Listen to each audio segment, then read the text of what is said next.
and she will be here at the end of this to answer any of your questions. So the objectives of today's presentation are to describe how to navigate team members through effective negotiations and discussions, particularly of team members' roles, apply open and frank discussion strategies amongst members that serve to build commitment and confidence, and recommend opportunities for leadership among team members. Leaders are born, are not born, they are made, and therefore anyone can develop the skills to be an effective leader. It's not something that you necessarily come by naturally, but something that is certainly people are capable of learning. Leaders help teams to meet their potential and accomplish their objectives, and the other part of this particular webinar series is going to be on managing team dynamics. So I'm going to talk briefly about some of the issues of teams, and in the next webinar, which will be on May 4th, Dr. Howell will elaborate on that. A team is much more than just a group of people. We have, over the years, gone through discussions of multidisciplinary teams, interdisciplinary teams, transdisciplinary teams, and I'm sure before too long someone will come up with another term for this.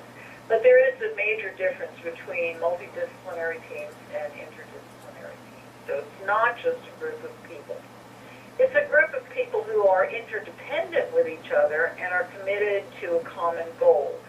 And perhaps one of the really important things that I want to say this afternoon is that the role of leader can shift among all of the members of the team depending on the setting, the situation, and the problem to be solved. Teams tend to maximize human resources and have a synergy that creates an environment that allows all the members of the team to do some risk-taking. In a sense, it's a good cover for risk-taking behavior that may be experimental, that may be something that somebody wants to see if it makes things better. There are a lot of things that may be going on that different members of the team can take leadership roles in. Leaders do tend to set the direction of their organization and sell their vision to team members, but part of selling a vision is also being open to suggestions from others on different ways that one may approach this. Vision has to do with what the ultimate goal is, what the program, organization, project, clinic, class, whatever may look like at a selected time in the future. So vision is really working towards an ultimate goal that has some kind of a defined outcome. Leadership requires being willing to assume certain responsibilities and be the cover for risk-taking and be the one to take the group's concerns to a colleague. Being a leader is actually more than just fun and games. It is not. It's not a passive role that people take under any circumstance. One aspect of leadership encompasses using negotiating skills to work through turf issues. This requires mediator skills and the ability to remain neutral and to listen to both sides. So a leader will find mutual agreement in order to lower the noise that surrounds conflict about the areas of disagreement. And a really good leader will help the members on opposite sides or different sides, not necessarily always opposite, find some common ground upon which they may base their ability to negotiate. So if there's a common ground that people can come to. It lowers all of the tension in that at least some of the things have been agreed on can be moved off the table because there is an area of agreement. A skilled leader will keep discussions respectful, no name calling, no free jabs. They will encourage openness and honest discussion, and will keep the conversation inclusive. I think it's important to keep a perspective that the VA, in fact, has been way, way, way ahead of most healthcare institutions, schools, wherever healthcare is practiced, by a program that was started back in actually, I think, the late 70s, called Interdisciplinary Team Training in Geriatrics. And the whole concept of delivering health care to elderly patients clearly requires an interdisciplinary team with a fluid leadership. And this was started by the VA and grew enormously through the 80s and into the 90s. And the VA decided at some point that this was part of our institutional culture, and the specific interdisciplinary team training activities sort of got incorporated into a variety of services. And it's been interesting to watch that in this year, that the whole concept of the need for team training has come back. And having been around for some years, it was really interesting the kinds of dynamics and the kinds of discussions and the kind of negotiation that went on with those teams in the interest of providing better care to our elderly veterans. A skilled leader will also create leadership opportunities for team members, and part of what our approach to this is here in our GREC and GEC is that people have responsibility for different projects, and when that project is being discussed, they are the team leader, and they will take the reins of the discussion and of bringing people into the conversation. And so leadership is not necessarily a static role, but in fact may be something that is fluid amongst a group of people. We recognize that in interdisciplinary healthcare teams, members bring different areas of expertise to the table. And each one of them has something to contribute, and each one of them wants to feel part of the team and wants a sense of ownership and an opportunity to contribute. And a good leader will facilitate the team members' ability to, in fact, do that. In interdisciplinary teams, as I've been saying, leadership is fluid, with different members of the team taking responsibility as the situation or the case shifts, changes, and patient goals may change, team goals may change. But one of the really strong hallmarks of effective leadership is to understand when to lead and when to let others lead. Okay, so leadership functions encompass a variety of activities and strategy. The first thing is to help the group keep focus on goals and not digress as we tend to do, because then you lose sight of where it was that you were going, and you may not ever get there. A good leader has the ability to make changes as the program evolves.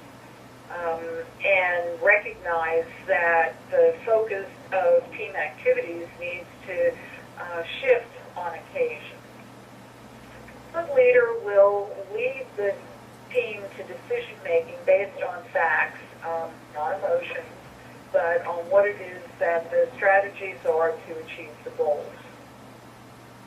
A good leader will train members to work with the team. It's when you have, for example, a new employee, how is it that that individual is going to become incorporated into what it is that the team does? And it's really the leader's responsibility to assure that that happens.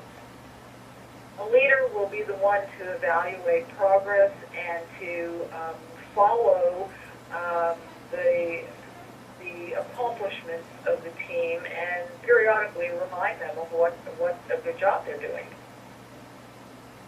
In that, leaders can coach team members and maybe the counselor, and they help people develop their own leadership skills by giving them clues and strategies as to how to do that. A leader will use collaborative methods to involve everyone. I think we've all experienced that happening where there's, in any group, there's usually one or two people who need to be actively brought into the discussion and will sit quietly until they are invited to join. And part of that responsibility is the leaders to not only recognize it, but to facilitate it. The leader will be the one to manage the conflict, and I referred to mediation and negotiating skills earlier.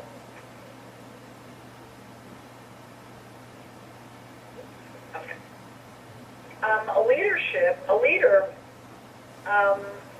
works on building communication pathways, and I am going to talk about communication in a little bit later in this presentation, because I think that's one of the hallmarks of being a team leader. But the leader will also advocate for things that the team members actually need and be their advocate. A good leader will also share information with the members of his or her team. There are a variety of leadership styles, and I'm going to give you two sort of theoretical examples, if you will.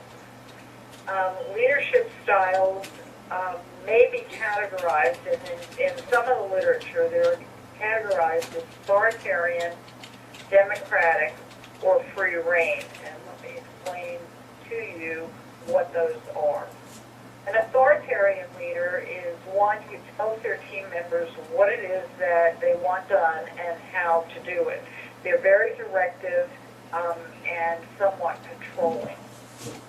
A democratic leader is one who will present the problem to a team member, to the teams, and involve and solicit input from their members in the decision-making process.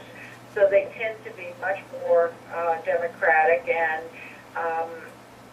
have developed skills of compromise and help their team members to develop skills to compromise. Free reign leader is one who allows the team members to make the decisions, who puts the problem on the table and lets the team members go at it to solve the problem, and is more what I would call laissez-faire. A good leader uses all three styles depending on the situation, because there are clearly situations where there's no time for negotiation. Certainly in an emergency, somebody has to make the decisions and tell people what to do and how to do it and when to do it. But in a less urgent situation, we'll solicit and encourage input from the group, and will at times let them make their own decisions. So that's one theoretical framework for leadership. Bowman and Beale's leadership perspective is somewhat more structured and placed in the social sciences. So structural is a social psychology approach. Human resource is organizational and social psychology.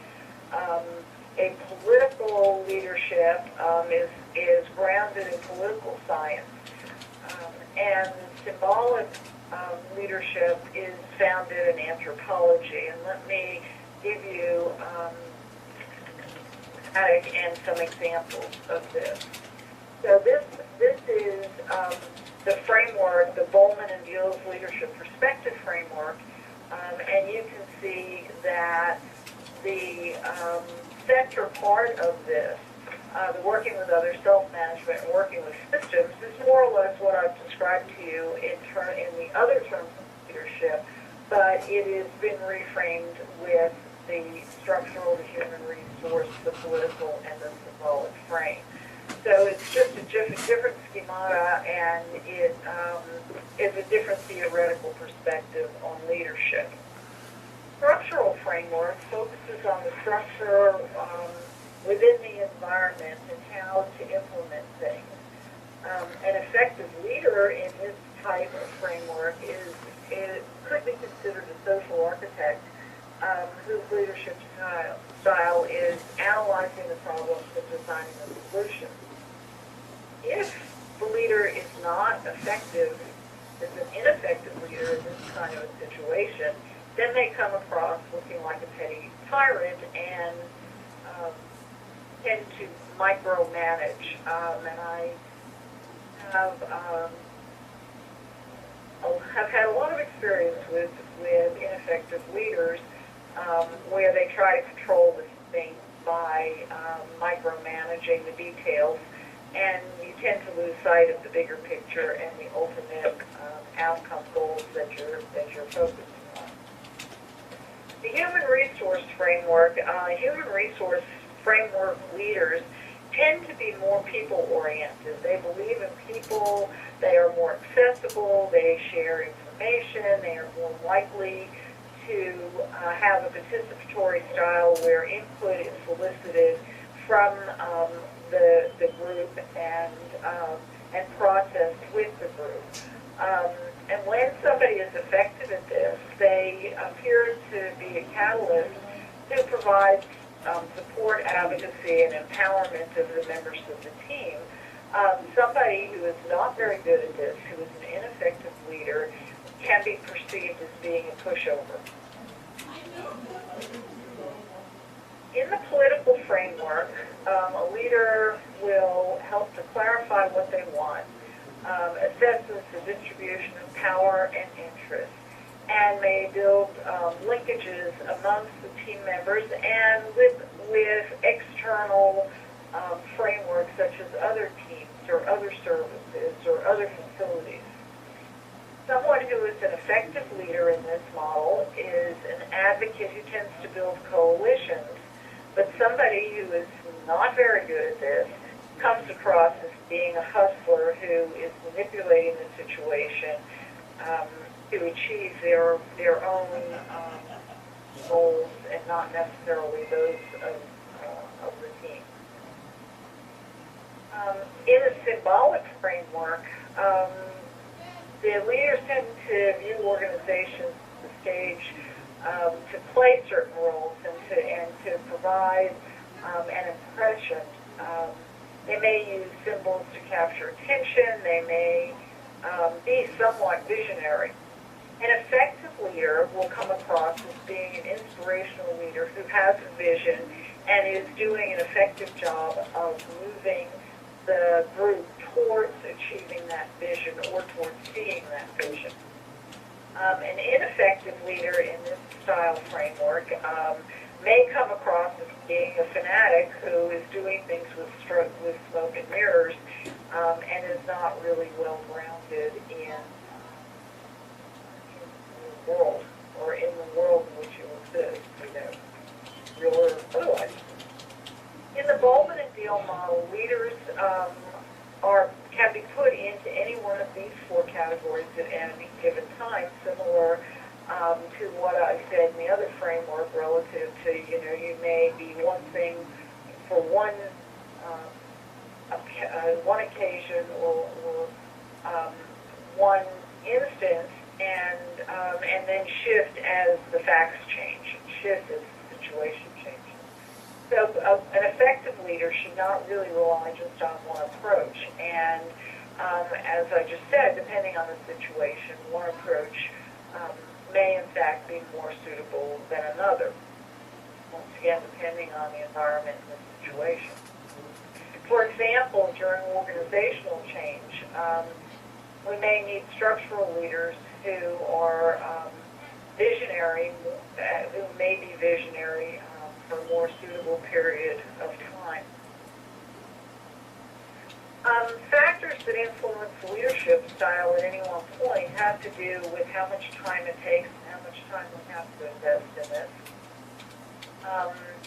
Building the nature of relationships, and relationships should be built on respect and trust, and respect and trust goes both ways. It may go more than both ways. It may go in a whole variety of directions, but a good, solid relationship and a series of relationships are built on respect and trust. Sometimes, and I sort of alluded to this earlier, the leadership style should go to the one, or the leadership should go to the member of the team who has the necessary information. It is really making people feel more, I guess, a greater sense of ownership and a sense of contribution if they can take the lead when their area of expertise is being addressed. And they're the people who should lead the team in terms of that particular issue. Of course, one of the things that's really highly dependent here is the skill of the team members and being able to relinquish leadership roles and accept leadership roles as the situation demands it. And at the same time trying to avoid internal conflicts. Personalities sometimes insinuate their ways into the way the teams relate to each other, and a skilled leader should be able to head that off before it becomes something that in fact takes the group off of the track on which they are headed. Internal conflicts are just what I just described to you, are often just personality. Not everybody likes everybody else in the real world. It's sort of unfortunate, but it does happen.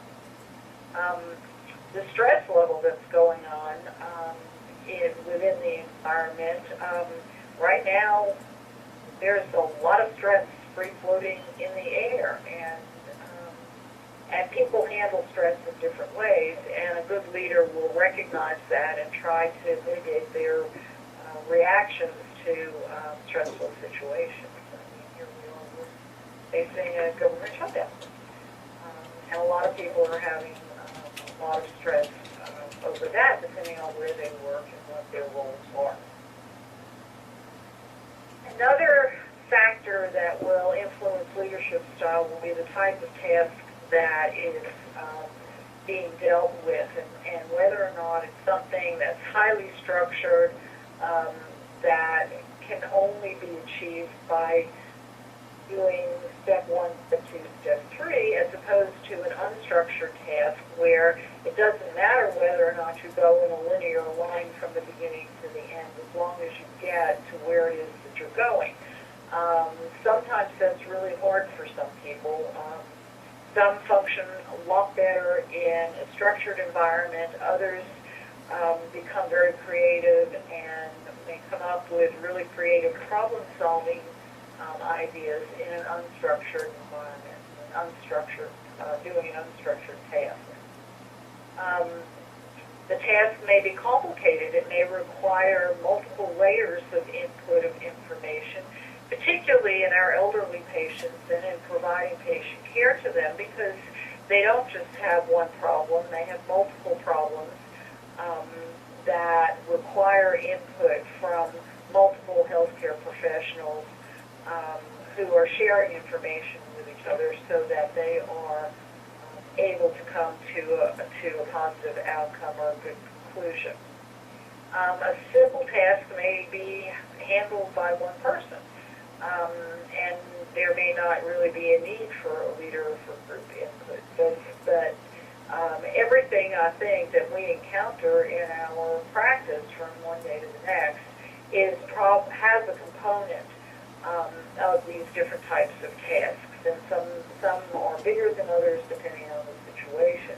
And a good leader will recognize that and will be able to really lead people where it is that they need to go and set priorities and work on finding some solutions as a collective group. And of course, there's always the laws or established procedures. In healthcare, we have a lot of evidence-based guidelines on how to do things, and life really is simpler when you follow the guidelines, and you may achieve the outcome, a positive outcome, with much more ease.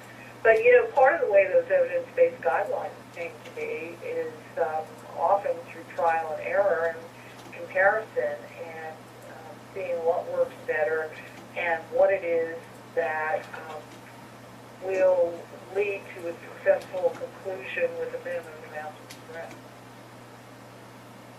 Excuse me. Positive leadership uses rewards to motivate.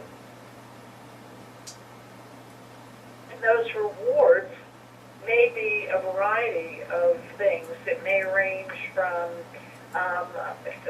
ordering pizza in for lunch to supporting people to go to meetings, to participating in some kind of fun event, or, who knows, taking time off. But we can motivate people using positive rewards, kind words, and giving credit where credit is due, and that sometimes gets lost in our day-to-day practice. Negative leaders come across as domineering and superior and tend to use penalties to get things done. I have a vision of somebody standing over you with a ruler slapping their hands. That's not really going to motivate a whole lot of people to do anything. Leaders who use a positive style are considered, quote-unquote, real leaders. They are much more popular, and people are much more willing to follow them because they recognize that there's a lot of beneficence in what it is that they're doing. Leadership behaviors may also be categorized as considerate or structured or in a variety of other ways. So let me just define this. Considerate leaders are concerned about the needs of their teams. They tend to be more sensitive to shifts in allegiances and in a comfort level that team members have to have for the leader to bring them along. They tend to build teamwork, help with problems by support, be it as a group or on a one-on-one basis. Structured leaders tend to be more task-oriented and lead or perceive that they lead by keeping people safe. And there are a variety of ways that leadership per se can either both reward and or sort of punish people. It can be positive or it can be negative. And clearly an effective leader is one who's going to be positive a whole lot more of the time than somebody who's going to be negative. Part of leadership is goal setting, and the goals that are set by the leader of any group should be realistic and attainable. One of the things that we try to do around here is to set goals that we think we can exceed, because it makes everybody feel like not only have they achieved the goal, but they've gone above and beyond. And we always try to set things up so that we are setting the situation up to be successful as opposed to setting the goals so high that that the team members will feel like that they have failed in achieving the goals. So we always try to set things up not only for success, but to exceed our expectations. And the end result of that is that everybody comes out of it feeling really, really good about what it is that they've done and willing to tackle more. The goals should focus on improving the organization. How can we do things better? And the group per se should be involved in setting these goals, should be looking ahead towards what it is that they can make their situation, their problem solving, their environment better. And when the goals are set, then strategies should be developed to achieve each individual goal. Sometimes I think that people get confused between what are goals and what are strategies.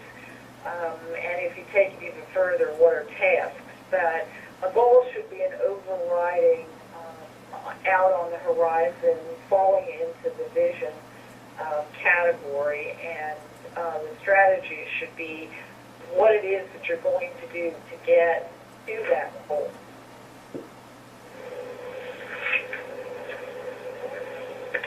A large component in effective negotiation, as in setting goals, is communication. And I promised earlier that I was going to talk a little bit about communication, because good leaders and effective leaders have a lot of communication skills.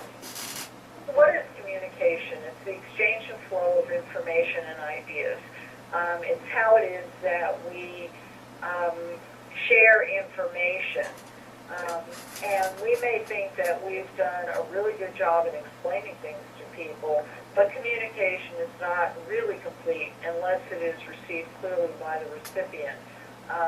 So we need to make sure that the language that we use, I have a new employee, and we sat Monday, and the poor young man was just overwhelmed because this was his first day in the VA, and we talked in our own vernacular. We have our own language. Everything's referred to by codes, by letters, by acronyms. And when we are dealing with either our team members, our employees, our staff, or our patients, we may use language that they're not receiving clearly because they don't know what we're talking about. And leaders and providers really need to be very sensitive to communication issues that exist in the environment in which we work. There are a lot of barriers to communication, culture and background and bias, and every single one of us has some cultural framework in which we were raised, some background in which we were trained, and a bias in some direction or another. It's not necessarily a prejudice, but it's a bias as to how it is that things should be done, what it is that's taught, how it is that our profession interfaces with other professions, and we all bring that. That's the baggage that we bring with us to any communication episode.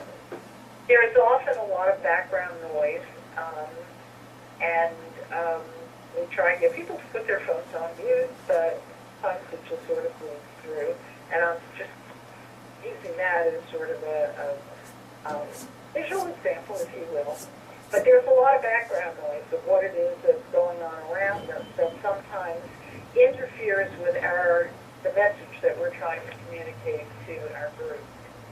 There's the perception of message delivery, the tone of voice, the way that people say things, the semantics of what it is that we're saying, such as I had on Monday with my employee who didn't have a clue what any of us were talking about. And you have to remember to stop and explain what it is that you're talking about. The environment and one of the things that we have in our VA hospital are signs in all the elevators that remind you not to talk about patients in public settings. Um, our environment is particularly sensitive to personal information, and particularly those of our patients. And sometimes it just gets away from us. And we have to be very sensitive to that, and we have to teach our staff and lead people to a better way of communicating. Sometimes we give too much information. I fear that's probably what it was that we did around here on Monday, that you give somebody so much information that they shut down. It's a very important issue when you're trying to teach patients something, because they don't know what we're talking about to begin with, and too much information sometimes shuts the system down, and it happens in groups as well. We don't need to talk about what was on the news last night when we're talking about a patient care episode or a team negotiation that is going on. And I've mentioned stress before, so we know that stress is an issue that we have to be sensitive to and recognize. And a really good leader will be sensitive to the atmosphere and the environment.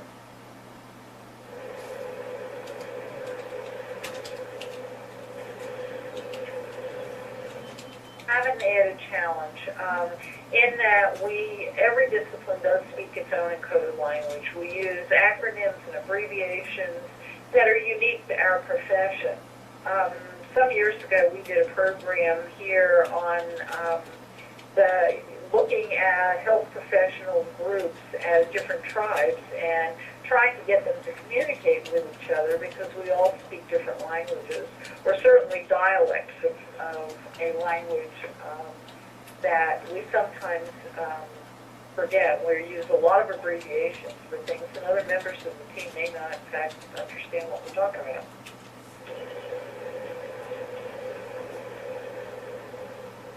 Active listening is a skill that's often missing in communication. And listening is perhaps the most important communication skill.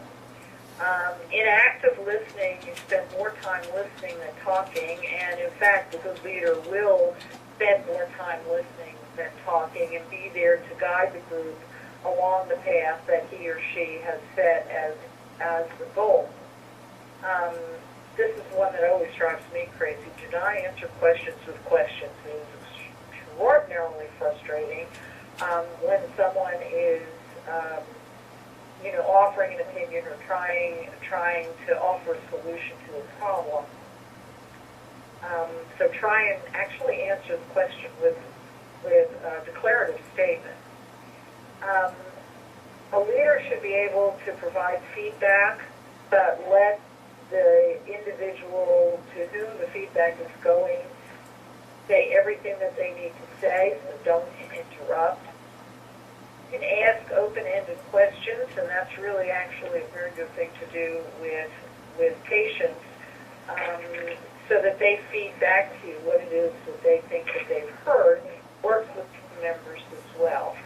And to solicit feedback, to get people, in fact, to respond to you, to make sure that they have heard what it is that you have actually said.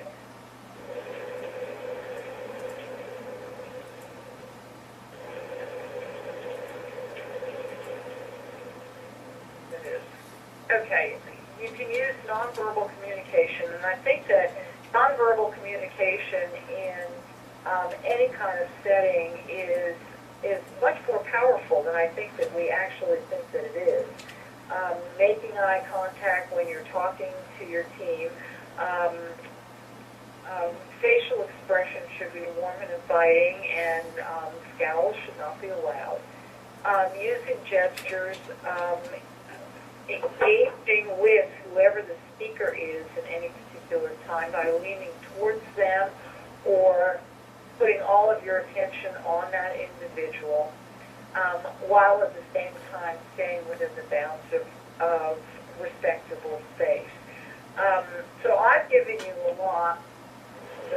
One of the pieces that Dr. Howe gave me was some thoughts on leadership, which I share with you, that a real leader has no need to lead. He or she is contented to point the way, which I think is actually very profound. The task of the leader is to get people from where they are to where they have not been, and in some instances can't even imagine that they would ever be going. And never tell people how to do things. Tell them what to do, and they will surprise you with their ingenuity and their problems.